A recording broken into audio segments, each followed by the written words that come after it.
Ocidente, nós vemos que o número de divórcios tem crescido de uma forma assustadora. Nós temos visto muitos jovens, adolescentes envolvidos com muita coisa que está destruindo a vida deles. Muitas pessoas entregues à depressão, à ansiedade, à síndrome do pânico.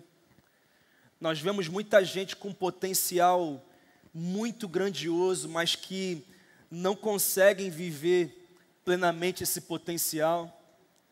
No nosso coração há sim um desejo de mudar essa realidade, de mudar o mundo. Muitas pessoas não confiam mais em ninguém, não acreditam que alguém pode não se corromper, pode andar corretamente.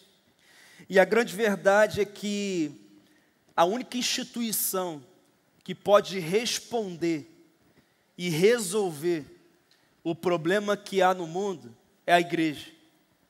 Mas não é apenas a igreja, é uma igreja madura, uma igreja que vive uma maturidade frutífera, uma igreja que realmente entende quem Deus é, o que Ele espera da sua vida e que realmente obedeça seus princípios, seus valores. Não uma igreja que causa escândalos, não uma igreja infantil, não uma igreja inconstante, não uma igreja que vive nos extremos das experiências ou nos extremos do legalismo, mas uma igreja que tem equilíbrio, que tem maturidade para lidar com tudo aquilo que ela precisa enfrentar e com a missão que ela precisa cumprir. E tudo isso que eu estou falando aqui, na verdade, só pode ser alcançado e estabelecido se nós levarmos a sério o que estamos tratando nesse mês aqui na nossa igreja, que é o discipulado. Hoje nós vamos encerrar essa campanha, o Fazedor de Discípulos. Nós não acreditamos numa igreja madura que só vem ao culto de domingo, nós não acreditamos numa igreja madura que só vai à célula, nós não acreditamos numa igreja madura que só estuda a Bíblia na escola bíblica, nós acreditamos numa igreja madura que vive todas essas questões, mas também presta contas, é avaliada, é confrontada, é lapidada através do discipulado. E é por isso que nós investimos um mês inteiro para falar sobre isso, para que nós entendamos que não basta estudar numa escola confessional, não basta ir à igreja todo domingo, não basta ter muito conhecimento bíblico. Na verdade, nós precisamos permitir que Cristo de fato mude a nossa vida, transforme o nosso caráter, aperfeiçoe o nosso comportamento, a nossa conduta de vida. E isso não acontece apenas com essas ferramentas, isso requer discipulado. E é por isso que essa campanha, o Fazedor de Discípulos, foi tão importante para a sequência do projeto de Deus para a nossa igreja. Nós queremos lapidar todos para a maturidade frutífera, para que ninguém fique nessa loucura que está acontecendo aí. Essa semana eu vi lá um vídeo de 2 líderes religiosos falando que a Bíblia não é isenta de erros, que ela é cheia de erros, que nós fomos doutrinados a acreditar que a Bíblia não tem erro, mas tem muito erro sim, e que a gente tem que reavaliar a nossa vida. São os mesmos que dizem que a gente tem que atualizar a Bíblia, são os mesmos que dizem que o Evangelho é essa coisa light aí, que não tem confronto, que não tem assim renúncia, que não tem perda, que só tem ganho, é essa loucura. E o problema é que esses vídeos, esses podcasts, essas lives estão viralizando e os crentes estão consumindo e estão dizendo é mesmo, faz maior sentido, eu sempre pensei isso, mas não é isso. Vida cristã é renúncia, é transformação, é confronto, é temor, é obediência, é isso. E aonde que a gente aprende a viver assim? O discipulado é uma ferramenta importante para isso. E é sobre isso que nós estamos falando aqui. Discipulado. Nós precisamos ter o caráter de Cristo. E para isso precisamos viver vida na vida. E é por isso que nós trouxemos o livro Fazedor de Discípulos e fundamentamos tudo que foi pregado nesse mês na oração sacerdotal de Jesus em João 17. nós trabalhamos cada versículo desse capítulo tão importante.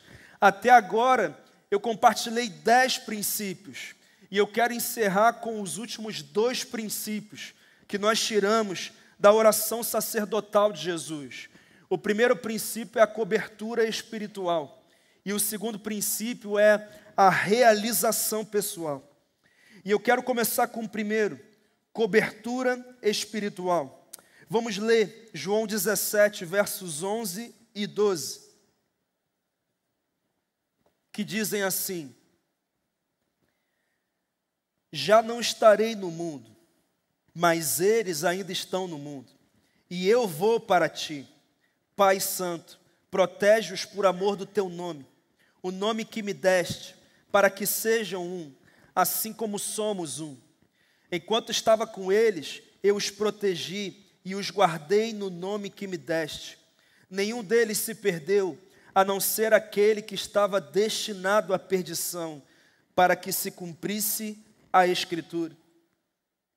Meus irmãos, Jesus está orando ao Pai, e o que Ele está dizendo é: aqueles que o Senhor me deu, eu guardei, eu protegi, eu estive com eles em cada momento, e eu os protegi, eu os cobri, eles tiveram uma cobertura, eu cuidei da vida deles, eu fiz o meu serviço, e eu não apenas fiz o meu serviço, mas eu fiz muito bem, e todos eles ficaram bem, com exceção de um, que me traiu, para que se cumprisse a Escritura, com exceção de um, que não quis caminhar comigo, que não quis abrir o seu coração.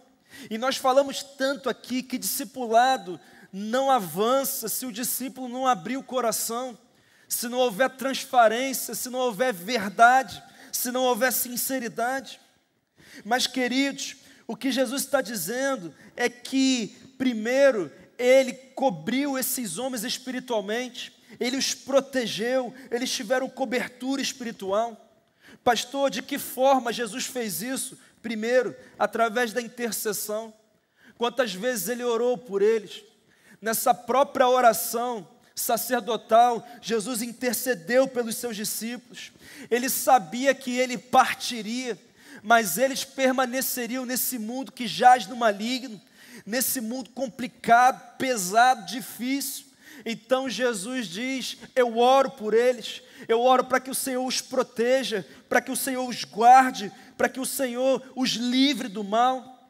Jesus intercedeu por eles, e na verdade, queridos, Jesus pôde dizer que teve sucesso nessa tarefa, porque nenhum deles se perdeu, com exceção daquele que não quis caminhar de fato com ele.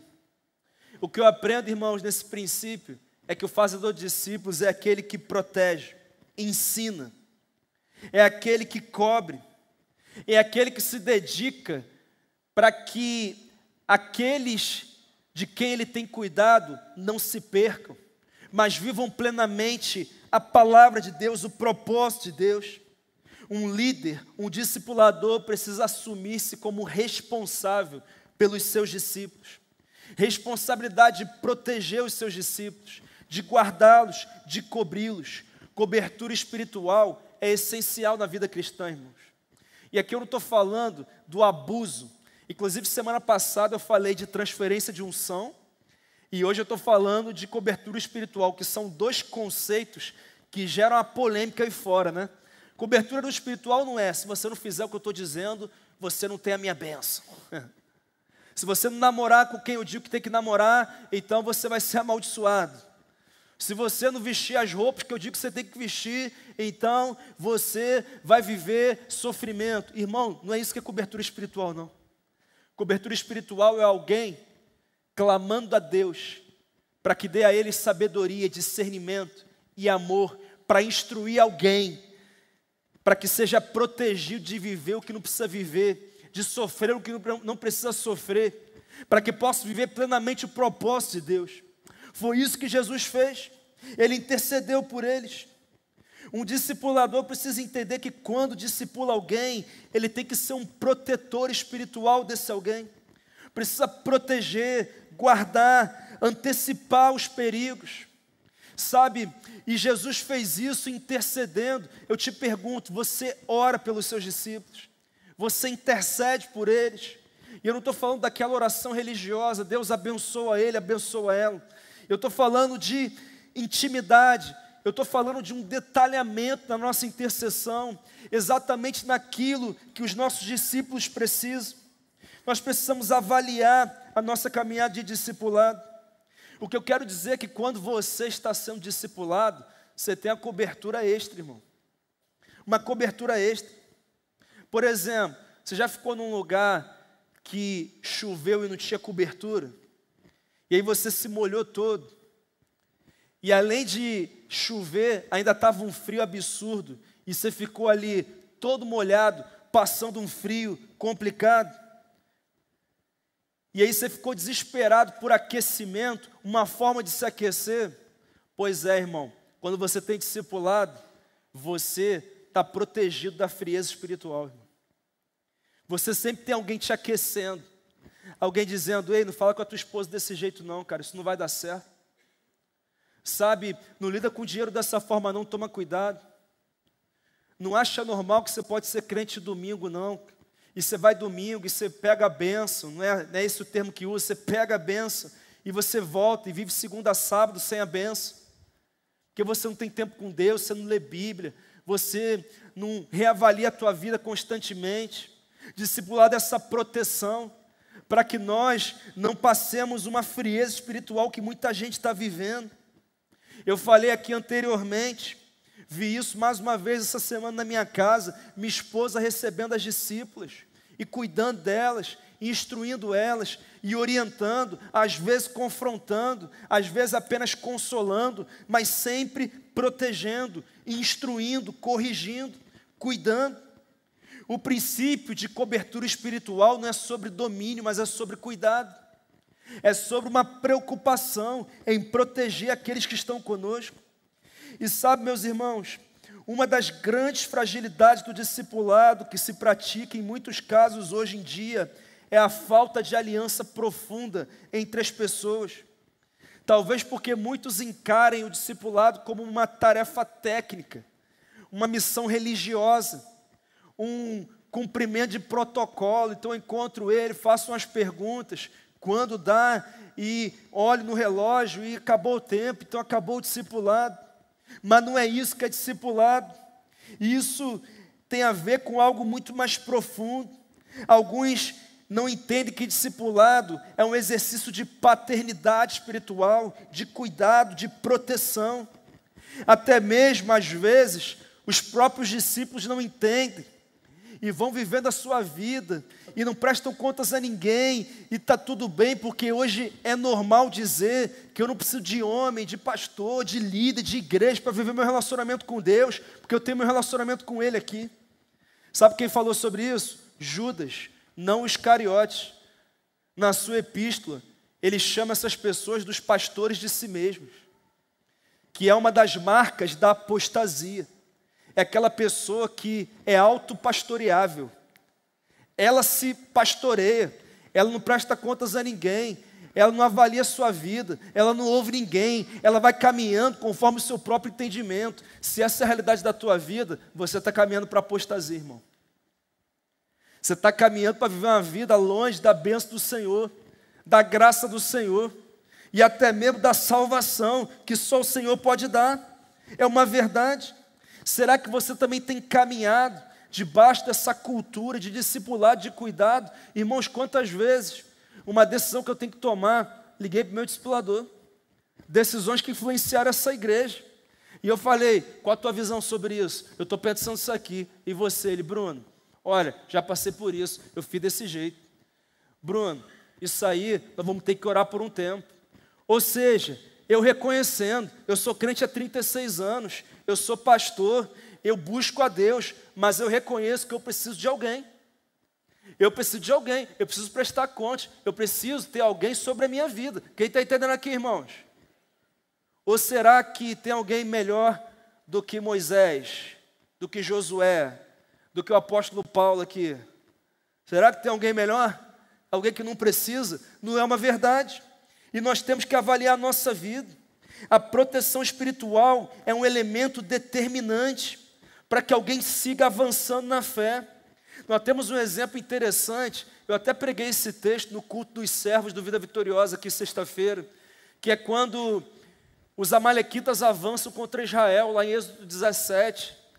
E aí Moisés dá uma ordem: Josué, você vai para o campo de batalha, eu vou para o alto do monte, e eu vou interceder pelo povo. E é aquele relato em que Moisés está no alto, com as mãos estendidas, com os braços estendidos, e Arão e Hur do lado dele, segurando os braços, para que ele conseguisse se manter intercedendo com os braços erguidos até o final da batalha. E porque isso aconteceu, Israel venceu a batalha contra Amaleque. Discipulado é isso, cobertura espiritual é isso, é alguém que está intercedendo por mim enquanto eu estou no campo de batalha, enquanto eu tenho aquela conversa difícil com o meu filho, com o meu pai, com a minha mãe, com o meu cônjuge, aquela reunião desafiadora no meu trabalho, enquanto eu estou enfrentando uma batalha na minha saúde emocional ou minha saúde física, tem alguém com os braços levantados, intercedendo, dizendo: Deus cuida dele, Deus abençoa ele, guarda ele, dá sabedoria a ele, instrua ele, livre ele do mal. Isso é discipulado, irmãos. Cobertura, cuidado, proteção. Foi assim que Israel prevaleceu. Discipulado para você é algo desnecessário ou é a oportunidade de ter de fato cobertura espiritual sobre a tua vida? De você ter um contraponto, alguém que vai dizer: ei, toma cuidado aí, toma cuidado, não é por aí não. Quantas vezes, quantos erros algumas pessoas não cometeriam se tivesse cobertura espiritual? Imagina aquele homem casado que está sofrendo uma tentação forte no trabalho, tem uma mulher que está mexendo com ele. E todo dia aquela mulher ali, e chocolatezinho, e coraçãozinho, e não sei o quê. Aí ele encontra o discipulador dele. Aí o discipulador dele pergunta: vem cá, como é que estão teus olhos?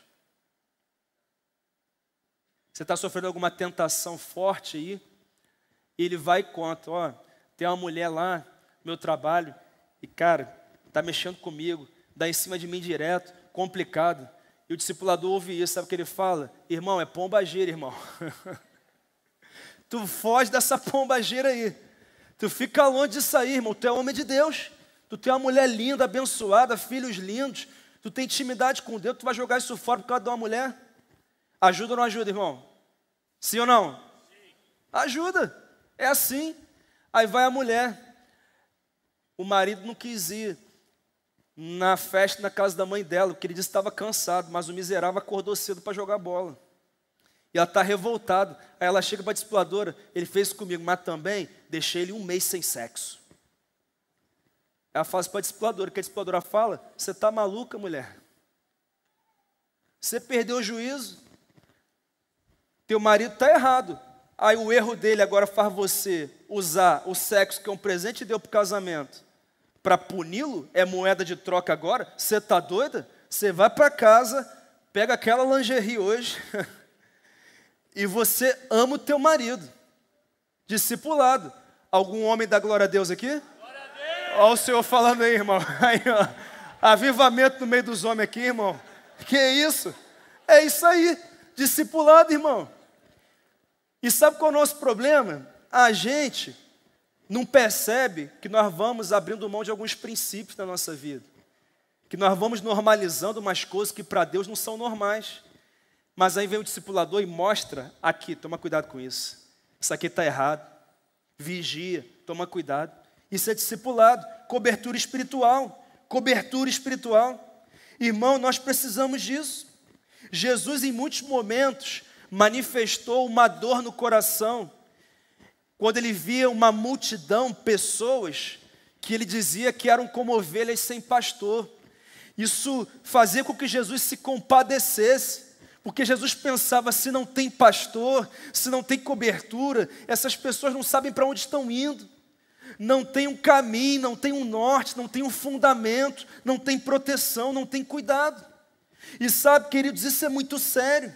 Jesus percebeu isso. Inclusive ele disse que ele era o bom pastor, lá em João 10. E ele disse que o bom pastor dá a sua vida pelas ovelhas. Isso quer dizer que há uma diferença. Há uma diferença entre o líder que protege e o líder que não está muito focado nisso. Inclusive, o autor do livro faz uma diferenciação entre o bom pastor e o pastor mercenário. O bom pastor está junto o tempo inteiro, principalmente nos momentos mais difíceis. O mercenário, quando o lobo vem, ele não está perto não. Porque ele não está interessado em cuidar da vida da pessoa, ele está interessado em algum benefício que pode ter por estar perto daquela pessoa. Isso é complicado. Irmãos, eu tenho que falar sobre isso. Essa semana, eu tomei um susto aqui no encontro de empreendedores. Tinha muito empresário de fora da igreja aqui. E aí, um dos empresários da igreja chamou um convidado e falou: aqui, você tem que vir aqui para Atitude. Aqui você vai ser cuidado, amado, aqui o pastor Bruno, para você conhecer. Aí ele ficou meio receoso assim, ele falou: isso aqui não é pastor do Pix não, tá? Aí eu olhei assim: pastor do Pix? Ele é, pastor. Vamos contar aqui que a gente já fez na nossa vida aqui. A gente estava num dia difícil, precisava de uma resposta de Deus, a gente fazia um Pix para um pastor revelar umas coisas para a gente aí. A referência de pastor que aquele empresário tinha era esse, que para eu orar por ele, ele ia ter que fazer um Pix. É isso que está acontecendo aí fora, irmão. É o que está acontecendo. É o pastor do Pix agora, irmão. Deve andar até com a maquininha também, né? Está funcionando a internet, tu passa aqui o cartão. É o que está acontecendo. Essa loucura. Mercenários. Uma loucura, uma coisa complexa. Então, irmãos, nós não estamos falando disso. Nós estamos falando de cuidar das vidas com zelo. De realmente se preocupar com as pessoas. Quantas vezes eu percebo um discípulo que Deus confiou ao meu cuidado, correndo um risco, eu falo: cara, não ando com essa pessoa não. Não faz negócio com fulano não. Toma cuidado com isso aqui. Não vai por esse caminho não. Você tem um chamado, você tem um ministério, você tem um futuro. Cuidado com isso aqui. Não fale isso não. Não pense desse jeito não. Cuidado, zelo. É sobre isso. Mas para isso, irmãos, nós temos que ter confiança. Porque ninguém abre o coração se não tiver confiança. E discipulado aqui na igreja, ninguém é obrigado a nada também. Isso tem que ficar bem claro aqui. Discipulador aqui não fica perguntando quanto você ganha, quanto você tem na conta. Discipulado não é fazer parceria financeira e negócios. Não é discipulado não, irmão. Tá? Quero deixar isso aqui bem claro. Discipulado é outra coisa. Mas tem que ter confiança. Pastor, como é que se constrói confiança? Primeiro, através de misericórdia. Porque se teu discípulo vem até você, confessa um pecado, uma luta, e você toma um ar de superioridade dizendo: como é que é, você fez isso? Tu não é homem de Deus não.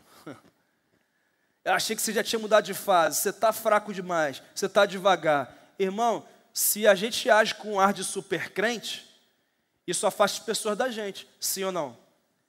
Inclusive, irmão, eu tenho um horror de super crente, irmão. Daquele poderoso, aquele que tem intimidade com Deus, que fala com Deus dia e noite, 24 horas por dia, não erra nada, e que ele tem até uma voz diferente, assim, porque ele é tão santo, que a voz dele não é da terra, a voz dele é do céu. Eu fico assim, irmão, dá um nervoso disso. Inclusive, tem uns perfis de Instagram aí, que o foco desses caras é criticar pastores e igrejas. E só critica igrejas grandes e pastores que têm um ministério muito relevante. Critica. Fica lá, pega um vídeo da igreja, vão nas igrejas, filma, pega um recorte, sem contexto, joga na rede e joga para os lobos. É o que estão fazendo.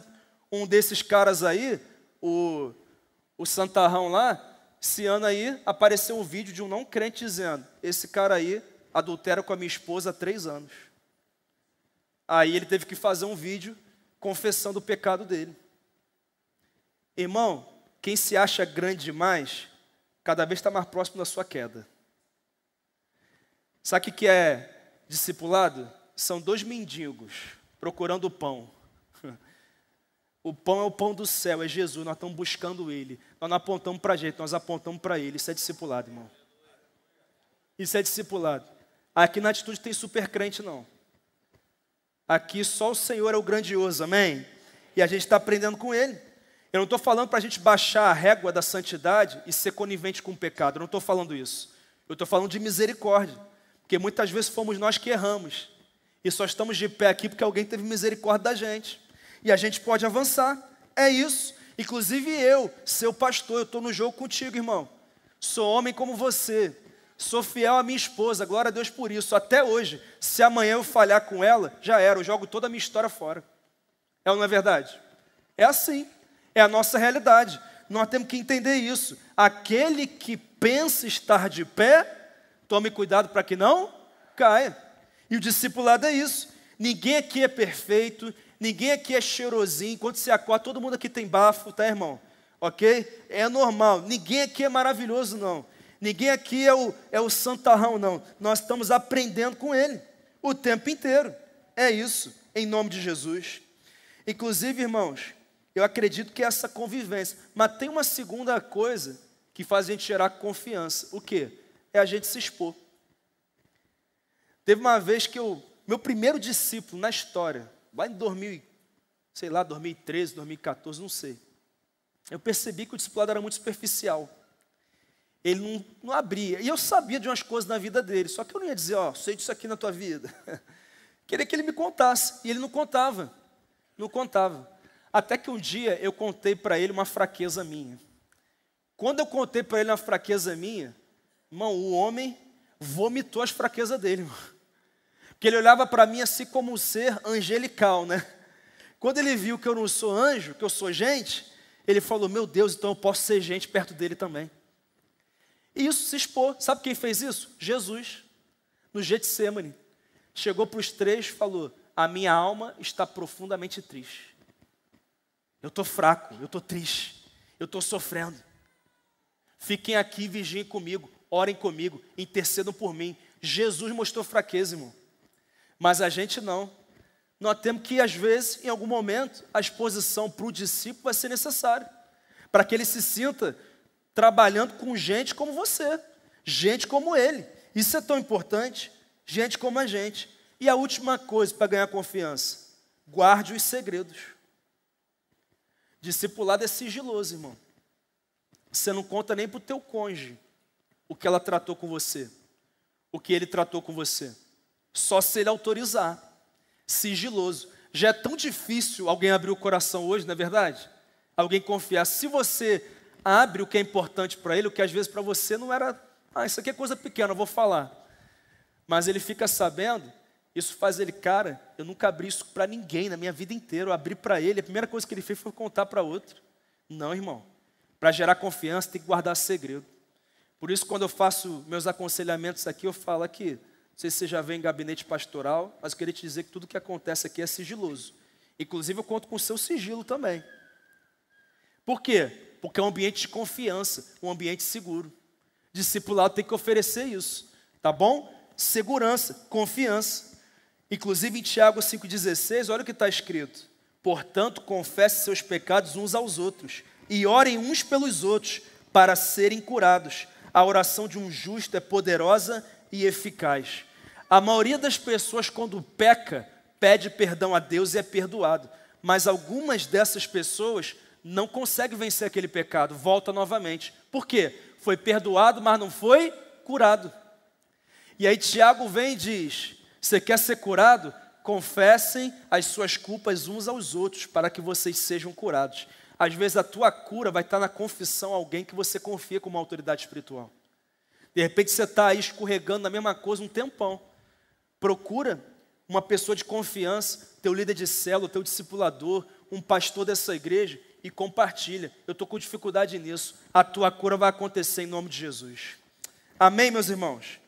Mas para encerrar essa série, o último princípio aqui. Realização pessoal. Olha o que diz o verso 13. Agora vou para ti, mas digo estas coisas, enquanto ainda estou no mundo, para que eles tenham a plenitude da minha alegria. Jesus, quando ora pelos seus discípulos, ele não orou apenas pedindo proteção. Ele orou pedindo que eles tivessem plenitude de alegria. E é interessante que ele poderia dizer, olha, algum tipo de alegria. Mas o que ele está falando é a plenitude da minha alegria. O que Jesus está dizendo é que mesmo tendo sido machucado, injustiçado, acorrentado, atacado, perseguido, Jesus tinha plenitude de alegria. Sabe por quê? Porque ele estava no centro da vontade do Pai. Ele estava vivendo o propósito de Deus para a vida dele. Jesus estava vivendo isso. É por isso que Jesus diz, olha, eu quero que eles também tenham realização pessoal, que eles também tenham alegria. Eu quero que eles entendam que o Evangelho não é só dor, não é só sofrimento. O Evangelho é ter a paz que excede todo entendimento nos dias mais difíceis da nossa vida. O Evangelho é conseguir se alegrar mesmo numa semana muito complicada. E o Evangelho é principalmente saber que as leves e momentâneas tribulações desse tempo não se comparam com o peso da glória que em nós há de ser revelada. Evangelho tem satisfação, irmão. Mas sabe qual é o problema? Alguns líderes têm encarado a liderança com tanto peso que estão transmitindo isso para os discípulos. Não, porque liderar a célula dá um trabalho, cara. Nossa, é pesado, tem dia que eu não quero ver ninguém, eu tenho que fazer reunião de célula lá em casa.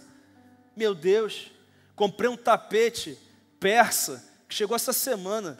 O filho da irmã que foi lá em casa, derrubou Coca-Cola no tapete. Misericórdia, tapete caro desse. Sabe, é complicado, é difícil, é muita gente procurando. Aí depois ele pergunta por que as pessoas não querem multiplicar para abrir uma célula. Olharam para você e falaram, nossa, é tão pesado liderar a célula. É ruim de eu querer multiplicar, quero isso para mim não. Estou fora. Imagina se eu chego aqui para vocês e falo, irmãos, o ministério pastoral é muito pesado, irmãos. Nossa, é muita luta, é só luta, meu Deus do céu, domingo a domingo é batalha, é cansaço, e é complicado, e não tem folga, e é só gente batendo, e é só pressão, e é complicado demais. Nossa, se tem uma coisa que eu não desejo para ninguém, é ser pastor. Irmão, imagina se eu faço para você aqui. Nunca mais eu ia consagrar um pastor nessa igreja aqui. Você vai falar, meu Deus, não quero esse negócio não. Sabe por que eu não falo isso, irmão? Porque não é isso, irmão. Estar no centro da vontade de Deus nos dá plenitude de alegria, irmãos. Pertencimento, identidade. Satisfação, propósito. Porque até na dor, você sabe que está dentro do propósito de Deus. Então você sabe que todas as coisas contribuem juntamente para o bem daqueles que amam a Deus e que vivem de acordo com o seu propósito. É o que a Bíblia diz. Não é que não tem luta, mas a luta nunca é maior do que a nossa convicção de que o Senhor é o nosso Deus e Ele está no controle de todas as coisas. É isso, irmãos.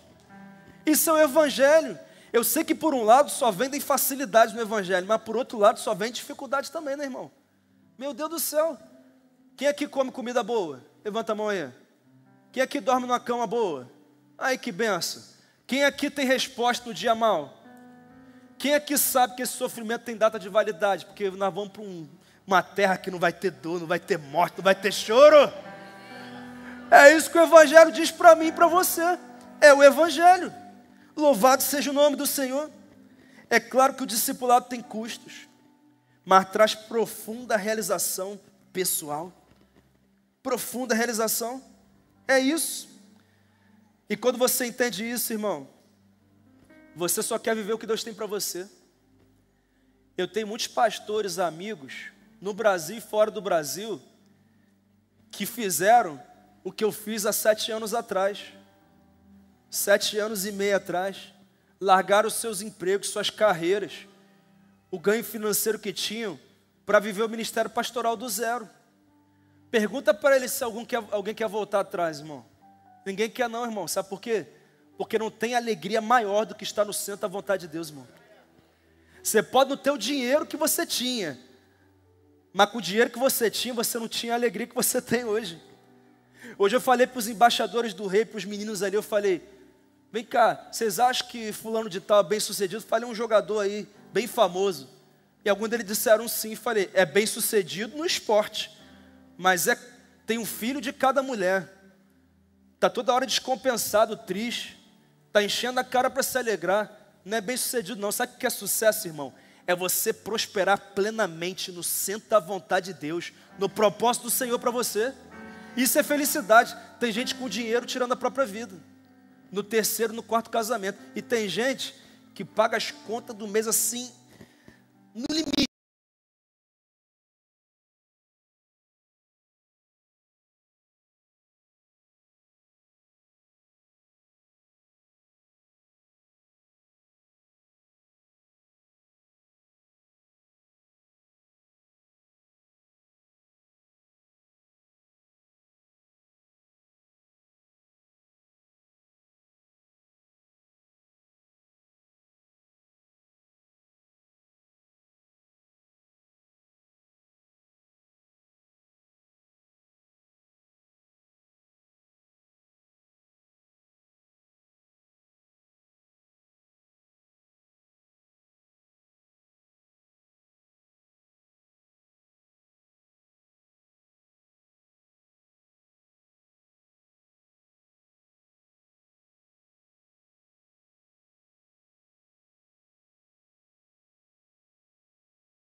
Traga o céu para a vida de alguém aqui nessa terra.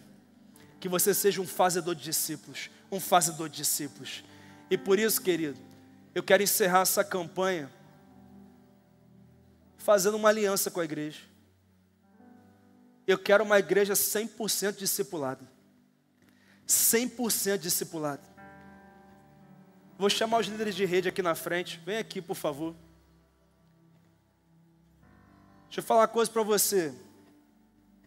Eu e os líderes de rede que estão aqui, rapidinho, gente, que estão aqui, o que nós vamos fazer? Nós vamos mais uma vez mostrar para vocês aqui que nós estamos aliançados. Está todo mundo com o seu anel aí? Aqui, ó. Hoje nós trocamos aqui anéis, uma aliança nossa aqui. Isso aqui não tem nada místico não, tá, irmão? Tu não bota o anel e de repente vem uma aura, não tem nada disso não, tá, irmão? É só um símbolo, é só um símbolo. Vocês estão com o de vocês aí? Nós estamos aliançados aqui no discipulado, irmãos. Liderança pastoral dessa igreja. Liderança pastoral dessa igreja. Nós estamos aliançados no discipulado, vida na vida, caminhando juntos, um com o outro, uns com os outros. E eu queria fazer uma pergunta. Eu vou fazer duas perguntas na verdade. Antes de você ser um discipulador, você tem que ter a certeza de que você é um discípulo. De que você está caminhando no centro da vontade de Deus. Então eu queria convidar você a fechar os seus olhos. Fechar os seus olhos e baixar a sua cabeça agora. Existem pessoas hoje que reconhecem que não estão caminhando conforme a vontade